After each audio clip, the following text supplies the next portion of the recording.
Welcome everybody. We going? Yeah, hi everybody. Welcome to Thursday Live. It's cookingrugs.com with Deanne Fitzpatrick, and it's our Thursday Live, and we're just really happy that you're watching. Are we getting some visitors already, Angela? We have one. Oh, We have 6. Oh, 1 to 6 right away, just like that. Liz Belbin. Hi Liz Belbin, you're really faithful. You watch all the time. Call out some names. It's nice to see people's names. Someone will get the phone, don't worry. I'm going to turn it off. There we go. Oh, someone got it. Pamela Landon. Hi, Pamela Landon. Kitty Levy. Oh, great. Nice to see everybody. Thank you for coming. So, what are we going to learn about today? Well, first of all, I promised everyone I'd show them the wall, because I wrote about the wall. And this week in the newsletter, what did I write about in the newsletter this week, Angela? Do you remember what we talked about in the newsletter? I thought about ordinary time. That's what I wrote Yes, about. yeah. And so ordinary time is kind of a liturgical reference. It's sort of what they say in the church when they're not celebrating a particular season, or like a Lenten season or an Advent season. And so we as people, we have ordinary time too. So that's what I wrote about in the newsletter. And I love those words, ordinary time, because if you're going to be grateful for every single day, then mostly you're grateful for ordinary time. I had a young man in here today because we're doing some lighting, and he said, I just love days like this when I don't have much to do, you know? Like he's the local electrician, and he was talking about just, you know, having an ordinary day when he could be home and, you know, pick up his kids from daycare and just have some free time, and how nice that was. So that's what I talked about in the newsletter this week. Today I'm going to talk to you a little bit about one color abstract. So come on out here with me. Now I'm going to show you this. This is my new little workstation. So we have a couple of different workstations throughout the studio. And this here has everything I need to make all our products. And this rug is a one color abstract. And I made this, I've made several rugs like this. And it's a big red rug, and the first one that I made, I sold. A woman from Ontario named Linda bought it, and it's very large. It's about 4 times the size of this one, and it was called Intensity. And I've never gotten, I don't think I'm ever going to get over red. Like red, it's not my favorite color, because I can't. Can you choose a favorite color? Tell me what they say. Can you guys choose a favorite color? I am not able to. I like every color. Like look at this here. These are probably some of my favorite colors right here, right? Because this is what I chose for our European cream collection. So these are some of my favorite colors, but they are just the colors that I use all the time. I never met a color that I didn't like, really. You're going to have to speak up a little bit to answer. Yeah, I have never met a color that I didn't like. Like to me, every color has a place, and every color has a reason. And of course, it all starts with 3 colors, right? With then a little bit of tint, either white or black in it. So this rug sold this week, and I just love the way it looks here. So I'm going to make another rug to go here, another red rug. And like I said, I don't think I'm ever going to be finished with red. So do we have a few people watching now, Angela? We got a few people? 250. Oh, I think it's time to show the wall then, isn't it? Let's go over. So, as you know, I'm never going to be finished with red. Got red pillows, got red couch. Love my red couch. What I would really like here is, I don't love it that this red couch, it's squeaky and a little plasticky, but it sure looks great. So, this is the wall that we built. So, these boards all came from my neighbors. So Grant, the man who makes our Shetty Camp frames, he gave me some of them. He climbed up on a barn and got this old rusty tin for me. So this was like the roof of a barn. And then here, up here, these are... We lost connect. Okay, we're back. And there's a nice big oak board. And then Nick, who works at Meritech, he came and my some of the gray boards. And so I've got nails in these boards so that I can hang rugs and stuff on here. This is a little $100 fireplace from Canadian Tire.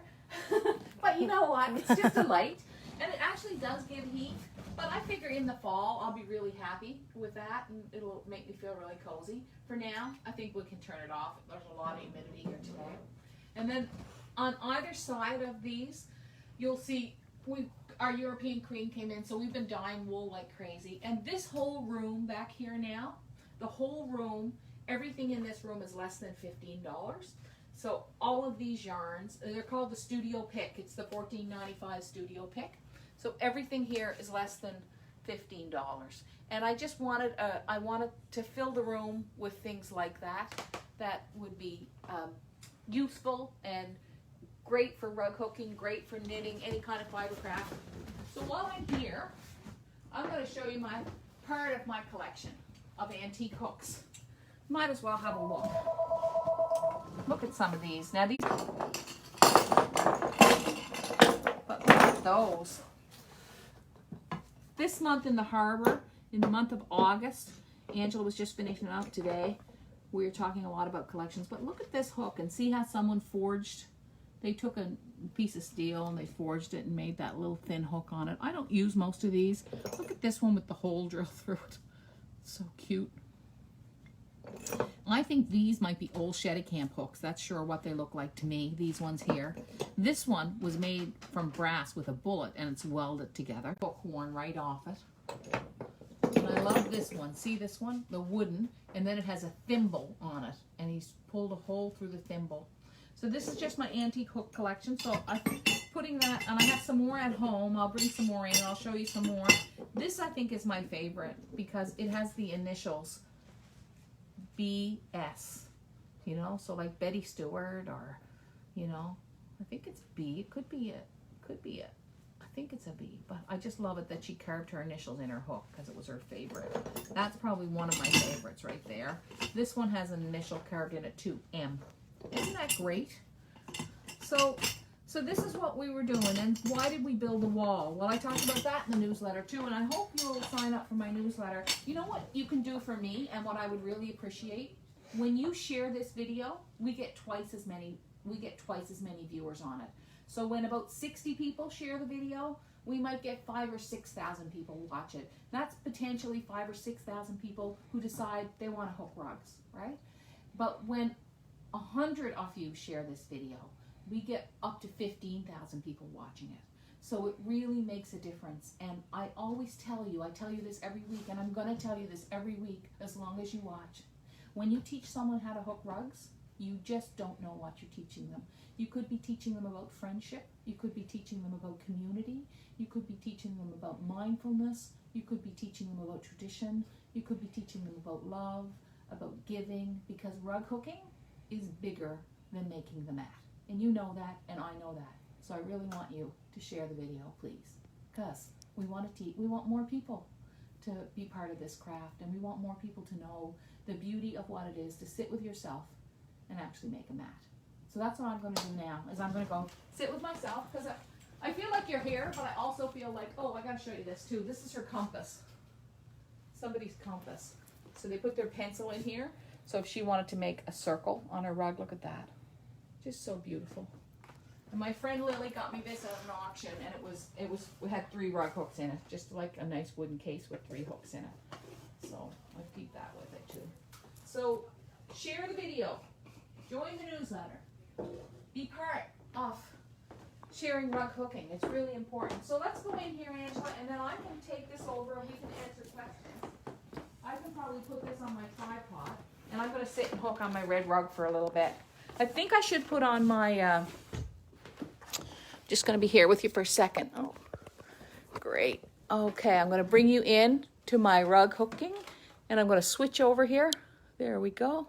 Ah, hello everybody. Okay, so I'm going to hook right, I want to hook in this area here, and I'm making a red rug. So I'm going to put on my smock so that I am not getting too dirty and too messy. So if you have any questions, now's a good time to ask, because Angela's looking at the questions.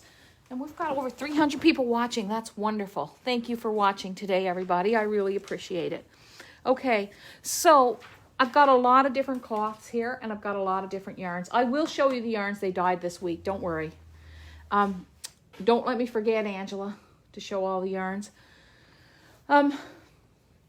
So this is a deep wine, and this is from our studio picks. It's like a $16.95 studio pick. $14.95 studio pick, sorry. So what I do here is sometimes I take my Sharpie and I draw a line on, right, for myself, and sometimes I don't. And I'll just go from spot to spot. Just gonna make sure I got you in here.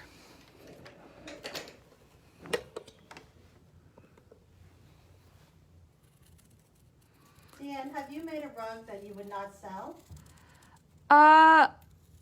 They probably can't hear my question. So the question was, have I made a rug that I would not sell? No, not really. I have the portrait of my mom that's out the front that I would like to, I'd like to see an art gallery take it after a while. I would like to see that. But no, I haven't. First rug that's hanging up there. Yeah, I probably wouldn't sell it, but I mean, you know, it's not, to me, if you have the image, then if you have a picture of it and you have the experience of making it, for me, it's a lot about the experience of making it, right? That's what I just talked about. And I've talked about that so many times. It's the experience of putting the rug together. So I'm probably open to selling any of my rugs. I probably would hang on to the first rug I ever made because I'm just so lucky that I have it, you know, to have that very first rug that I ever made. It's pretty amazing, really. Any other questions? Are the wools that you use all 100%? No, for the most part, yes. But a lot of the wool I work with is 80% wool, or some of the yarns that I work with, like our Luna yarn, sometimes that is, I think that's like 60%. I won't go much lower than 60%, but I prefer 80%. Yeah. Oh, they want to see the one of your mom. Yeah, we can show them that when we wrap up. We'll go up by the wall, yeah. Do you have multiple rugs on the go at the same time, or do you just focus on one? I usually just have one that I'm focused on, but I have, well, no, that's not true really, is it? Because I always have one at home and one in the studio. Yeah, so see what I'm doing here is I'm just blending the reds together. And we do have a course online called Abstract Rug Hooking that I think it's a $19.95 course or something that you can learn more about this if you want to learn more about it. But I'm just hooking away and bringing in the colors that I want to bring in and blending these colors. Any other questions? Just go ahead if you do. If you have any questions, now's a good time because I'm just going to hook with you for a little while. And what I really hope is I hope you're hooking too. Because, you know, we know, like a woman came in this morning and she brought me some maple syrup, Joy, and it was just lovely to see her. And she was hooking a rug for her friend and she wanted to show me it. And it was one of our patterns. And then the next thing she was going to do was hooking another rug for another friend. And she was getting wool for that. And I know Joy has a big community of other women who are rug hookers in her life. And when we get, you know, I think we know after COVID how important community is, we know about how important it is online, but now we really know how important it is in person. I think we've all discovered that we can spend more time alone. Like I know that. I'm good at being home and I'm good at being alone because I have my rugs to make. But I've also discovered, now this is looking too much like a bird's head. I went out of the line there. Let's see that, bring that back for you guys. See that? I went out of the way, but it's just too much like a bird's head. So when I start to see things like that, I want to change them, right? So I'll add maybe another, you know, maybe you want a bird's head, but I don't, right? So I'm going to add that other line in there too. I'm going to hook that in there too. Going back to one of the things that we discovered, that we are good alone, but also I think we learned that we need each other, you know? We need each other very much. We're very dependent on each other. And we have... Oh, the questions are coming in. we have to have a lot of time for each other and a lot of patience with each other. So I still don't like the way this is going. So I don't want you to think that abstract is willy-nilly. If you want to learn a lot more about abstract, you can take our online abstract course. But I don't want you to think it's willy-nilly. You just sit down here and you just throw the wool at the rug, because it isn't like that. It's more, the shapes need to be, you have to be thinking about composition overall, and the shapes need to make sense. They need to work together. And right now, I don't like the way this is working out. So I've got to fix it. So what I do is I constantly create little problems or opportunities for myself, and then I respond to them. So I think, yeah, that we are all a lot alike, and that we are all searching for community, and we're all searching to make meaning of our lives. And you and I, we do it through creating. Angela, you do it through being creative. How do you make meaning of your life, Angela? What? I love to create. Yeah. You know? Yeah. And yeah. Just to make. Just to make. Yeah. Just to make. Yeah. Whether it's, You make it through with your animals too. I do, yeah. I feel like Yeah. when I saw you talking to Adele's fish the other day, it was like, she talks to a fish the way, I mean, I gotta get my scissors, you guys. Angela talks to a fish the way, I don't know what it was like. It was like, I don't know, it was like, it mattered to you that fish was happy. It does. I talk to the cows on the way home. I stop the Do car in the middle of the road on the dirt road. My neighbors must think I'm crazy, and I have a yarn with the cows. Yeah. They look at me like I'm crazy. So that's looking better to me now, and it's still looking a bit heart-like, so I'm going to fix that. I'm going to bring this back over here, because I don't want it to be heart-like. So we're all searching to make meaning of our life, right? And a lot of us make it through making things. A lot of us now. See, and now I love that shape, right? You see, something happened. I just kept at it and at it and at it. Okay. I'm going in there. How much time do we have, Angela? It's 20 after 2. Okay, so let's take a couple of questions then. It's a good. How do you affix a new rug onto the frame when it is not as wide as the frame? From Paula. So you put it onto your frame, and if it's a hoop, then a lot of times people sew a little cloth to it, a piece of cloth or an extra piece of linen, and so that it will fit in the frame. Or on this piece, on my Shed Camp frame, if I was putting it on here and it wasn't working, I would use a string and use a string. And you could even do that with a hoop. You could use string and affix it and affix the string and make it tighter. Lily Krasinski wants to know, do you always use 2 strands of yarn? No, it just depends on if I want it to hook it thicker or narrower. Yeah. And Debbie, do you use the same hook for thicker wool strips? Yes, I do, but a lot of people don't. A lot of people use different hooks, and they'll use a wider hook. Let's go get one of those antique hooks. I'll be right back. I'm just going to see if the antique hook, what it would be like to hook with.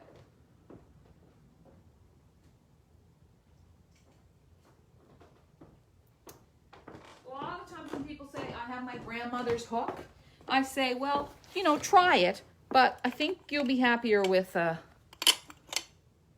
I'm just going to try, there's an antique hook. I'm just going to try it. I'm going to use cloth here. Oh, yeah, that's nice. See, it's all about the way you hold the hook in your hand. Oh, that does slide up nice. But I'd be like a weak hook in this area with this. Oh, this is sliding pretty good though. Look at that. So I'm all about my hook, and the hook that I learned on. I don't find it a beautiful hook, but it's just the hook I like. I think the hook you learn on is the key. I'm going to try this one now, like a small little round hook. So everybody wanted to see the picture of my mother's rug, didn't they? And your first rug too. And my first rug too. The problem with showing you my first rug, I'll have to do that in another video, okay? Because the studio is in a big, I hate hooking with these hooks. Like, if I hooked with these, so you guys, if you're not using the right hook, if you don't like hooking, it might be because you're not using the right hook. So I love these hooks and the way they look. as my mother-in-law says, you can't love. How can you love? Gosh, God bless her. She used to say, how can you love a hook? How can you love? She would always say, I like. How can you love a hook? You can't love a hook. Anyway, well, I do like the way that's looking though. I think this is looking sharp. So rug's going to be on here for a little while. Well, I could get all consumed. I've got a selfie stick, and I could put you on the selfie stick and take you with me. I'll be right back and get my selfie stick.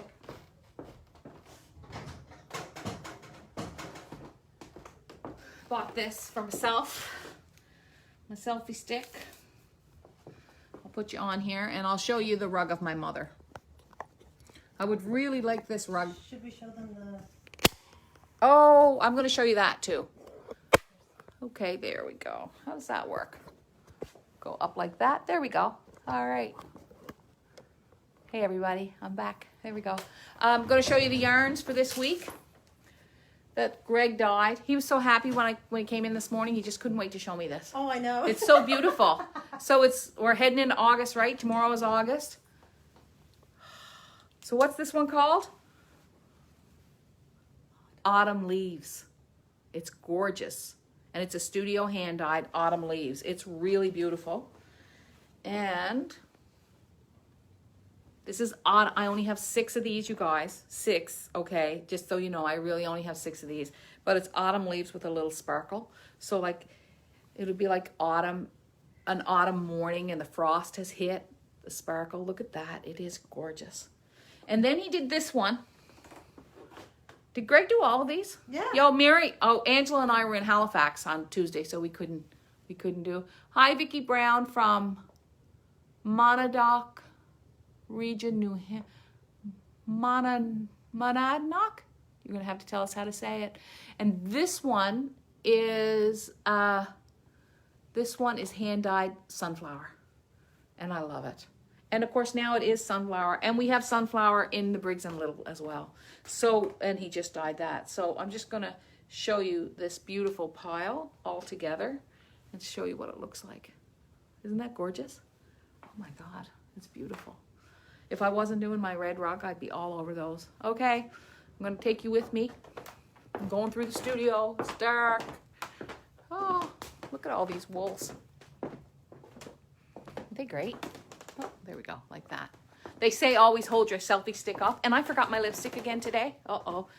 This is a rug of my mother right here. And this rug is all about, okay, let me get this right.